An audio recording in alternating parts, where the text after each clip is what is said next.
ភ្នំនេះគឺជាទីកន្លែងមួយតំណាងគេថានៅក្នុងទីក្រុងកយានៅស្រុកកយានេះគឺភ្នំកយាសីស័កនេះជាភ្នំមួយដ៏មានប្រវត្តិសាស្ត្រនិងល្បីល្បាញបំផុតនៅក្នុងប្រទេសឥណ្ឌានៅក្នុងប្រទេសឥណ្ឌាជនជាតិឥណ្ឌាឲ្យតែសួរថាមកពីណាមកពីកយាហ្នឹងគឺគេស្គាល់ច្បាស់តែម្ដងពីព្រោះភ្នំនេះគឺជាទីកន្លែងមួយដ៏សែនល្បីបំផុតនៅក្នុងប្រទេសឥណ្ឌាមានប្រវត្តិរឿងរ៉ាវជាច្រើនដែលពាក់ព័ន្ធនៅក្នុងកយាសីស័កនេះអាត្មាលើកសង្ខេបបន្តិចពីព្រោះពេលវេលាយើងខ្លីពីដើមឡើយតាំងពីមុនពេលដែលព្រះសម្មាសម្ពុទ្ធព្រះអង្គត្រាស់ដឹងភ្នំកយាសីស័កនេះណាជាទីកន្លែងពពួកអ្នកប្រាជ្ញគឺតែងតែមានការស្នាក់អាស្រ័យនៅលើភ្នំកយាសីស័កនេះតាំងពីមុនសម័យដែលព្រះពុទ្ធព្រះអង្គបានត្រាស់ដឹងហើយសម័យព្រះពុទ្ធជាម្ចាស់អ្នកប្រាជ្ញក៏ដូចជាអិសីក៏ដូចជាភិក្ខុសង្ឃជាច្រើនតែមកជួបជុំគ្នាក្នុងទីនេះហើយដូចជារឿងទេវតតអីហ្នឹងក៏មាននៅក្នុងទីនេះផងដែរព្រះសិរីបុត្រព្រះមហាមោគលានបានសម្ដែងធម៌ដល់អន្តេវាសិករបស់ទេវតត500ហើយក៏បានសម្រេចជាព្រះអរហន្តទៅហើយរឿងពិសេសមួយទៀតហ្នឹងគឺមានអង្គអរហន្តចំនួន1000អង្គក៏បានសម្រេចធម៌នៅទីនេះផងដែរតាមនៅក្នុងគម្ពីរបានបញ្ជាក់ហ្នឹងគឺមានឧរវេលកសបៈអ្នកទីកសបៈនិងកយាកសបៈដែលជាអេសីបងប្អូនគ្នា3នាក់ប៉ុន្តែមកជួបជុំគ្នាក្នុងទីនេះបន្តអំពីសាងភ្នោះ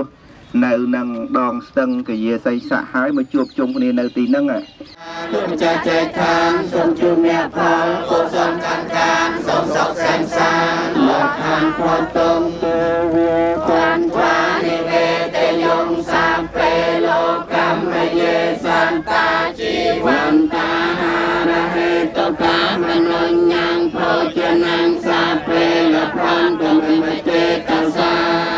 ទេតាមអនុមោទនី Tu sos salji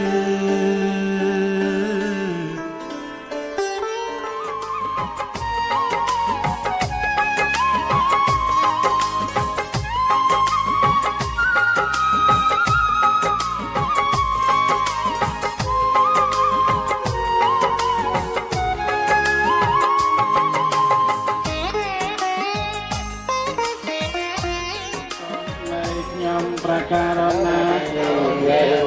ព្រះបមានប្រពាអង្គណោព្រះអង្គជាព្រះអរហន្តបប្រសាទទ្រង់ត្រាស់បាននៅជាយធម៌ចំពោះព្រះអង្គអត់មានគ្រូអាចារ្យណាប្រដៅ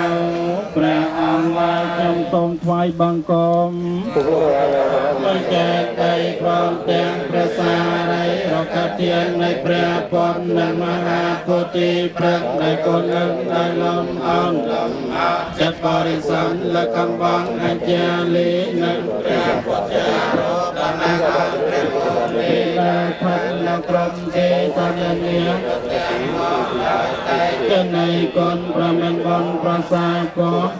តែតែរំលោះរំលងតំខៃអន្តរាយសូមឲ្យខ្ញុំបានសឹងរួចចាស់តងផងទាំងឡាយសំត្រូវទៅចិត្តឆ្ងាយសូមឲ្យខ្លាយសូមតនព្រះអារិយមេត្រីថ្លៃវិសិទ្ធសូមបានចិតតបានសំដោយចិត្តប្រាថ្នាសូមអនុមោទនាឥឡូវយើងមកដល់គេហដ្ឋានរបស់ឧបាសិកាសុជាតាដែលពុទ្ធបរិស័ទតែងតែធ្លាប់បានឮថានាងសុជាតា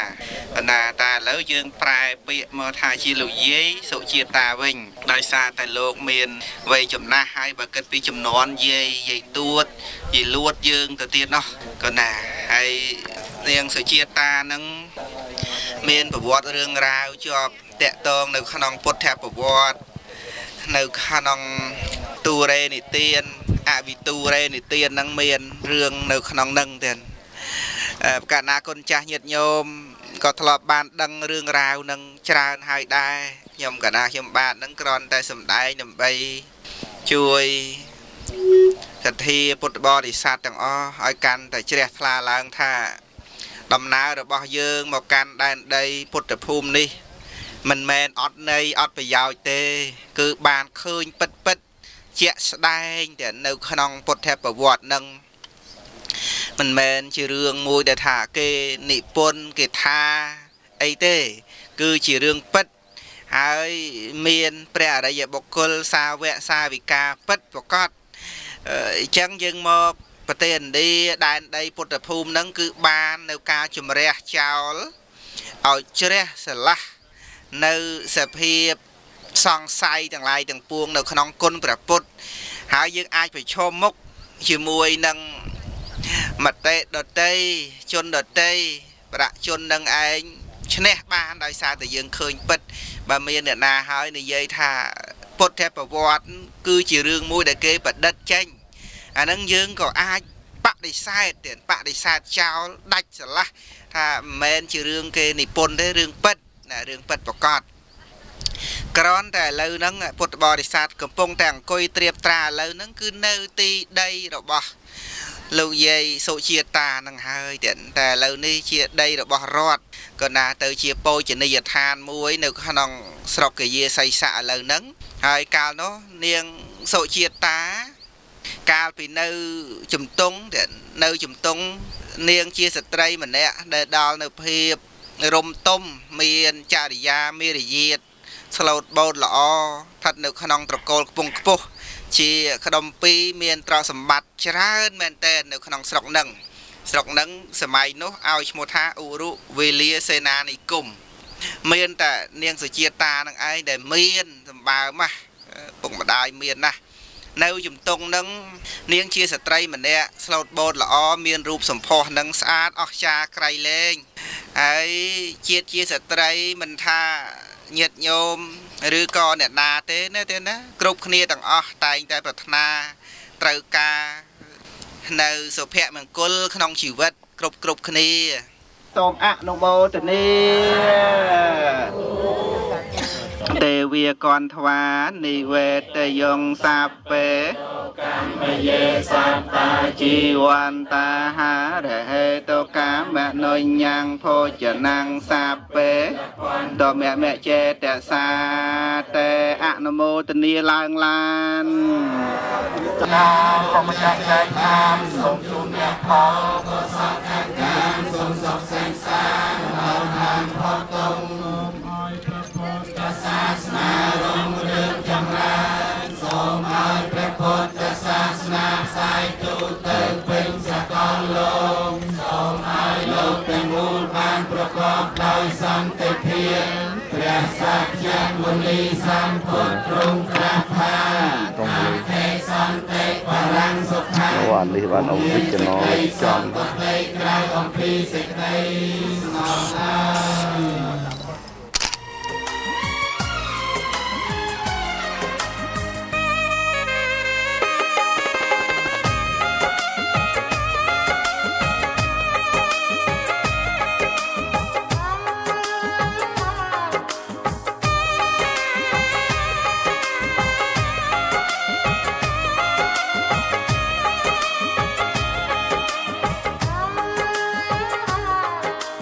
សាធុត្រូវហើយកន្លែងលោកយាយសុជាតាថ្វាយចង្ហាន់ហើយយកចង្ហាន់ហ្នឹងមកពីកន្លែងណាមកពីផ្ទះមិញហ្នឹងតភាកតំណឹងតិចទៀតណាពេលដែលនាងសុជាតាមកដល់ទីនេះព្រះអង្គគង់កន្លែងហ្នឹងទៀតបែរប្រភពទៅទិសខាងកើតសម្លឹងមើលសពទិសសានុទិសទាំងអស់ព្រះអង្គទ្រង់សម្លឹងឃើញអត់មានបុគ្គលណាស្មើព្រះអង្គទេទៅនាងសុជាតាចូលមកទៀតជាមួយនឹងនាងពុទ្ធទាស័យនៅក្នុងកាលនោះនាងសុជាតាមកដល់ហើយក៏ឃើញព្រះបរមពោធិសត្វសម្គាល់ថាជាទេវតាទេអត់បានគិតថាជាមនុស្សទេតែព្រះអង្គក៏បានប្រាប់ថាយើងមិនមែនជាទេវតាដើមជ្រៃទេយើងគឺជាបុគ្គលស្វែងរកនៅមោខធម៌តែពេលហ្នឹងនាងសុជាតាអត់បានគិតថាទេវតាឬមិនទេវតាទេដង្វាយដែលត្រូវបូជាហ្នឹងក៏បានពោលថាខ្ញុំសូមថ្វាយនៅមធុបាយៈនេះ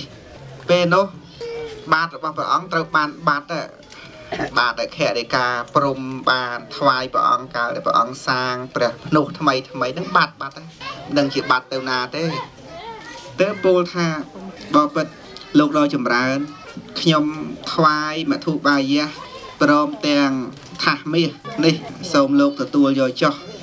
សេចក្តីប្រាថ្នារបស់ខ្ញុំបានសម្រេចហើយសូមឲ្យលោកក៏បានសម្រេចនៅសេចក្តីប្រាថ្នារបស់លោកផងចុះទើបថ្វាយចំពោះព្រះអង្គនៅទីនេះហើយក៏ថ្វាយបង្គំព្រះអង្គលាទៅដោយសេចក្តីរីករាយទីខនិកាយមហាបរិនិព្វានសូត្រព្រះអង្គទ្រង់សម្ដែង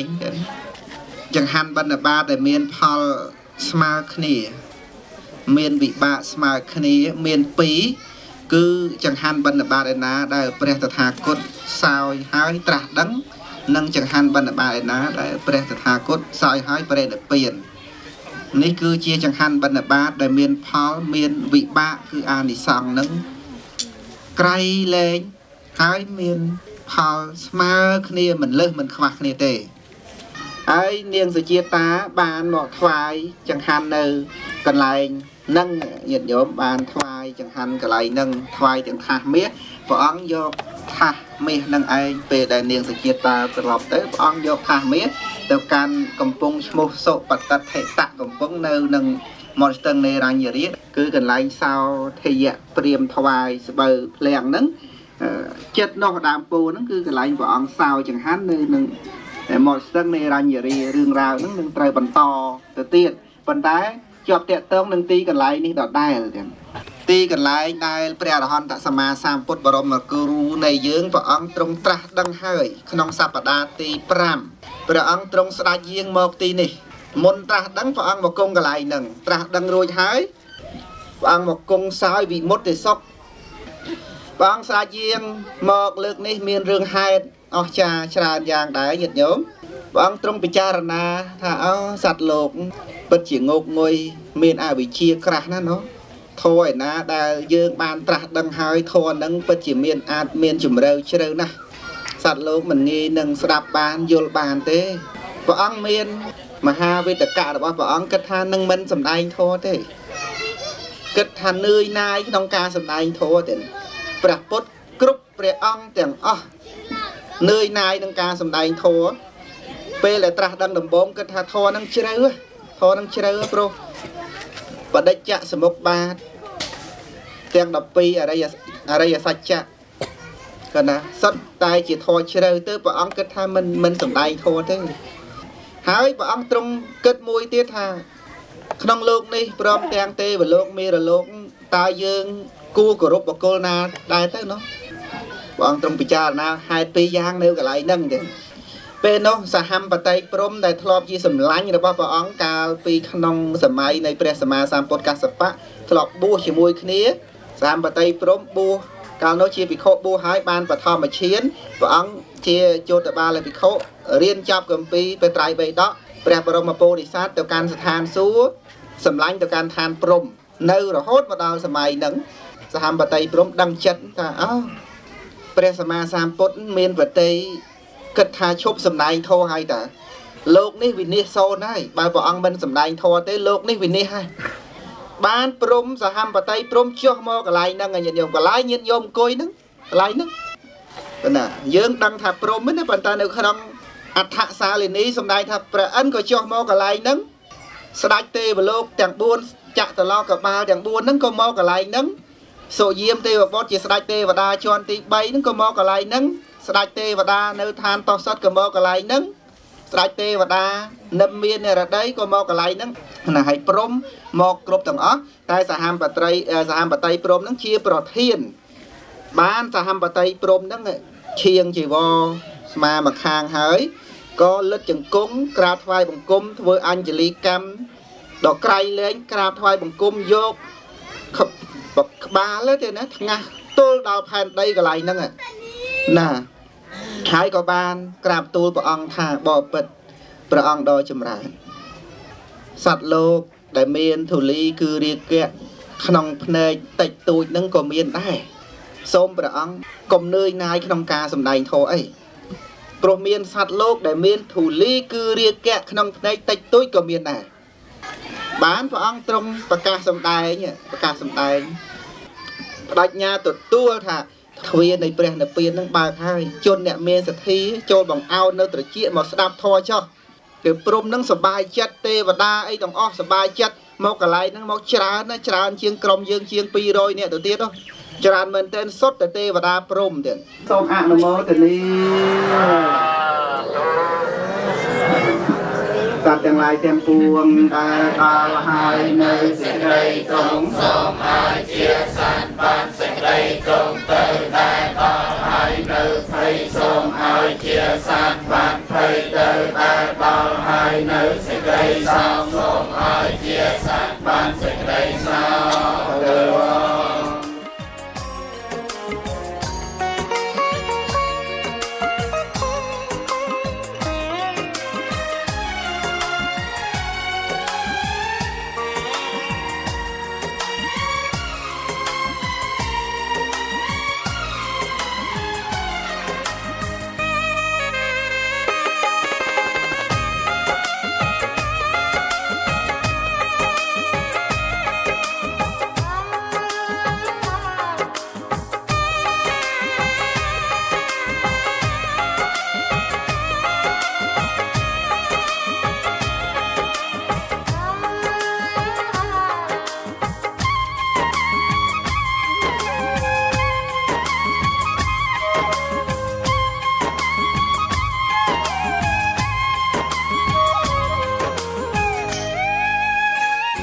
đây cái lại ní cái hai thà ụ rủ về lia xe na này cùngเพราะ đây ní chuyện đây đó bị sắt bầm phát nhủ vìพวกพระสมมาสามพุทธบ้านยังไงบ้านยังในบุกเด็กแต่เมียนตัดเทดอกรังบำพัดเมียนโยมไหมตัดเทดอกรังบำพัดเอาจ้อใจลดจากกงนอบในไฟคุมในกระไรน่ะมาปวดน้อยอ้อใจโยมแต่นอมในโบเชียครวนปราณจมปุปรัตนตรัยเนลือได้นั่งโดยชนิดตักใดที่จุดตักใดดอกสะสับจุดตักใดดอกอ้อใจบำพัดยืนโยกับพงดังคุยตักใดบ่ยืนnè nó cho ra tại riêng dương là món ai không gì co chân quá bàn lo mà cho ra lại năng mà anh nói đang có nhôm đang này cứ chuyện đây là nhiệt dung cầm pung ta ông quay đạp vào thò đạt ma tổng đài được nông tin đi cứ chuyện đây vót là bao dương cứ chuyện đây vót mẹ hay prate về sát tha pơi người ta bảo ông đặt vào sắt tầm niêm vót đi tha vót u rù về là gì cùng vót mẹ u rù về là gì cùng vót đắng nó nhôm đó anh chẳng là bàn thay nhiệt dung của đại chỉ đạt là lơ tập đầy ní đây là nên nó khơi đôi chỉ nam cung nó nâng chuyện đây vào giờ này rồi hốt đo kháng nào bạn nó bạn là nó cứ dương men nam cùng lục vào giờ đó nè hay dương chỉ đạt là đây nè lấy nhom cái nào châu luôn phần ăn cho sông bạc kên bọn hoàng tài mai bên sông á nó mô tani ដោយលោកបានសម្ដែងរឿងរ៉ាវ1500បរិហារនៅទីនេះចឹងញោមមានសទ្ធាជ្រះថ្លាចូលរួមចំណែកក្នុងការកសាងវត្តខ្មែរយើងគេហៅថាវត្តខ្មែរឧរុវេលសេនានិគមអញ្ចឹងនៅកន្លែងនេះដោយព្រះទេវតាពេមេតាបានឲ្យញោមបានស្គាល់កន្លែងនេះដីដ៏អស្ចារ្យចឹងញោម1ការ៉េ$60បងសូមអនុមោទនាសូម สปัจจเกนังกายกรรมังวิจากรรมังปัจจเกนังปัจจเกนังมโนกรรมังมณิติเตปัจจเกนาปัจจเกนานิกาตวานลพันตเตปัจจเกเนสมอนุโมทนี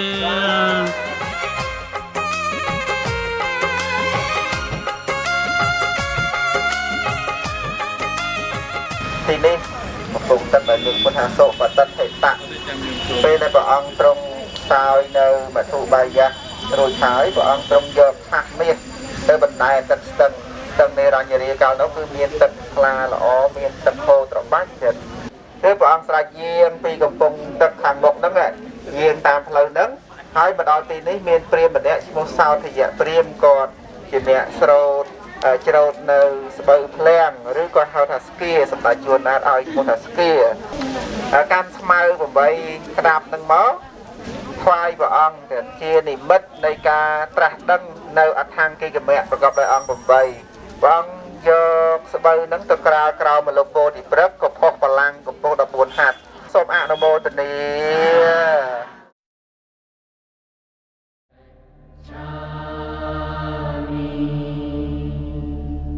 बुद्धं शरणं गच्छामि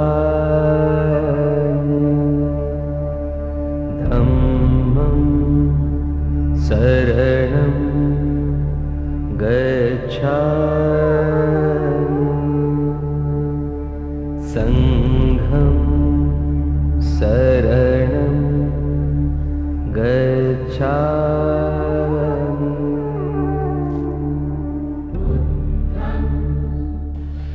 នៅពេលថ្មនេះព្រះសង្ឃនិងពុទ្ធបរិស័ទខ្មែរយើងបានមកឃើញនៅទីស្ថានដែលព្រះសម្មាសម្ពុទ្ធទ្រង់បានត្រាស់ដឹងនៅអនុត្តរសម្មាសម្ពោធិញ្ញាណការពួនសំងំអស់ពួនអសង្ខ័យនិងមួយសែនមហាកប្បនោះឥឡូវបានផុសឡើងនៅចំពោះព្រះភ័ក្ត្ររបស់ព្រះករុណាគុណម្ចាស់និងពុទ្ធបរិស័ទយើងហើយឥឡូវយើងបានមកដល់ហើយឥឡូវយើងកំពុងតែប្រតិសិនចំពោះព្រះចេតិយព្រះពោធិព្រឹក្សនិងរតនបល្ល័ង្កដោយបិទេដោយសទ្ធាជ្រះថ្លាជាទីបំផុតចំពោះពុទ្ធសង្វេជនីយដ្ឋានធំទី2នៅចំផ្ចិតផែនដីនេះថ្ងៃ8កើតខែមិញពុទ្ធសករាជ2556ក្នុងវេលាពពនហសម័យនេះពុទ្ធបរិស័ទទាំងអស់និមន្តមកនឹងអញ្ជើញមកដល់ទីនេះមានចំនួនប្រមាណអ្នកដែរទេណាប្រកាសណាគុណចាស់ព្រះអង្គតែម៉ាយមុនជ្រាបទៅ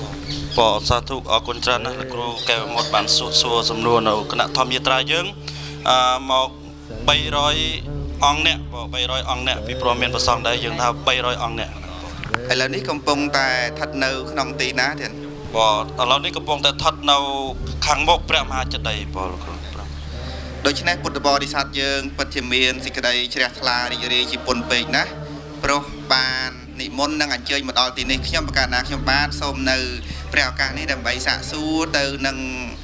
ទឹកប្រតិយរបស់ប្រកាសណាគុណចាស់ដែលបាននិមន្តមកក្នុងទីនេះចំពោះសន្តានចិត្តរបស់ប្រកាសណាគុណចាស់ដែលនិមន្តមកដល់ហើយតើមានសន្តានប្រតិយយ៉ាងណាដែរដែលពុទ្ធបរិស័ទមកគ្នាច្រើនមកដល់ទីកន្លែងព្រះអង្គទ្រង់ត្រាស់ដឹងបែបនេះទៀតណាសូមរតនានិមន្តប្រកាសណាគុណចាស់ព្រះអង្គគុណទុយនិមន្តមកពីសហរដ្ឋអាមេរិកសម្ដែងអំពីសន្តានចិត្តសន្តានប្រតិយរបស់គុណចាស់ដោយសេចក្តីសង្ខេបដែរសូមចម្រើនពរគ្រូកៅធម្មចារកៅមុតសូមចម្រើនពរថា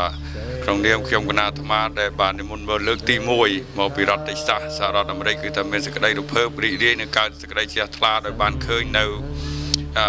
ពុទ្ធចេតិយឬក៏មហាចេតិយនៃតំណាងពុទ្ធសាសនាយើងហើយក៏បានរីករាយឃើញប្រសង់និងពុទ្ធបរិស័ទមានសទ្ធាជ្រះថ្លាជួយមកច្រើនកកឬមានសេចក្តីសង្ឃឹមថាពុទ្ធសាសនាយើងនឹងរីកចម្រើនមិនសាបសូន្យសូមអនុមោទនាបាទសាធុកណ្ណាគុណចាស់បានមានធរណីការប្រកបដោយទឹកចិត្តសោមនស្សរីករាយដល់ក្រៃលែងរាប់ប្រមាណមិនបាននិមន្តកណ្ណាគុណចាស់ព្រះអង្គបានសុផលព្រះអង្គគ្រូចៅអធិការវត្តរតនរាំងសីរីវានៃរដ្ឋម៉ាសាយូសេតសម្ដែងអំពីសន្តានប្រតិយរបស់គុណចាស់ដែលបាននិមន្តមកដល់ទីនេះទៀតបាទសូមចម្រើនពរអាត្មាភាពភិក្ខុបានសុផលបានមកកាន់ពុទ្ធស្ថាននេះជាលើកទី4ហើយនៅក្នុងឱកាសនេះសូមសម្ដែងនៅសេចក្តីជ្រះថ្លានិងការផ្ទាល់ខ្លួនគឺមានសេចក្តីត្រេកអរយ៉ាងខ្លាំងមានសប្បាយចិត្តដែលបានមកកាន់ពុទ្ធស្ថានជាលើកទី4នេះហើយនឹងមានសេចក្តីរីករាយដែលបានពុទ្ធបរិស័ទនិងព្រះសង្ឃយើងទាំងអស់មានការព្រមព្រៀងសាមគ្គីគ្នាមកកាន់ពុទ្ធស្ថាននៅទីនេះក៏សូមចម្រើនពរសូមអរគុណបាទគណៈសូមត្រេកអរចំពោះសន្តានចិត្តដែលកណ្ណាគុណចាស់បានមានធរណីការអំពីសេចក្តីជ្រះថ្លា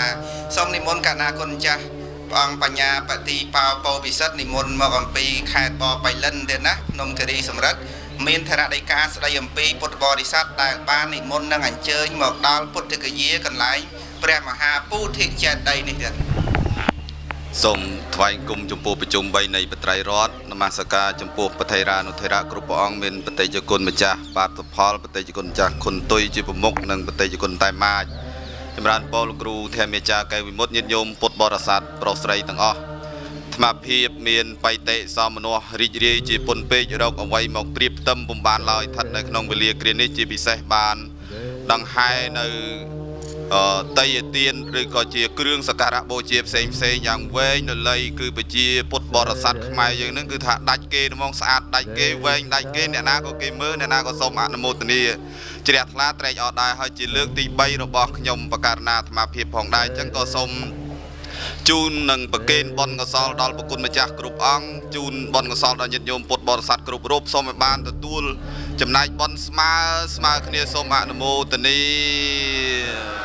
ก็ជាបឋមសូមក្រាបថ្វាយបង្គំព្រះមហាថេរគ្រប់អង្គសូមចម្រើនពរលោកគ្រូធម្មចារ្យនិងញាតិញោមពុទ្ធបរិស័ទទាំងអស់ហើយនេះជាលើកទី1សម្រាប់ចំការអាត្មាភាពនេះជាធម្មយាត្រាលើកទី2របស់ខ្ញុំកណ្ណានាងខ្ញុំនិងស្វាមីព្រមទាំងពុទ្ធបរិស័ទទាំងអស់គ្នានៅទីក្រុងភ្នំពេញព្រមទាំងបណ្ដាខេត្តនានាក្នុងទីនេះពុទ្ធបរិស័ទទាំងអស់គ្នាក៏បីបានជ្រាបថាជាទីកន្លែងផ្ចិតផែនដីគឺជាទីកន្លែងនៃព្រះអរហន្តសម្មាសម្ពុទ្ធគ្រប់ព្រះអង្គទ្រង់បានត្រាស់ដឹងក្នុងទីនេះព្រះសម្មាសម្ពុទ្ធកក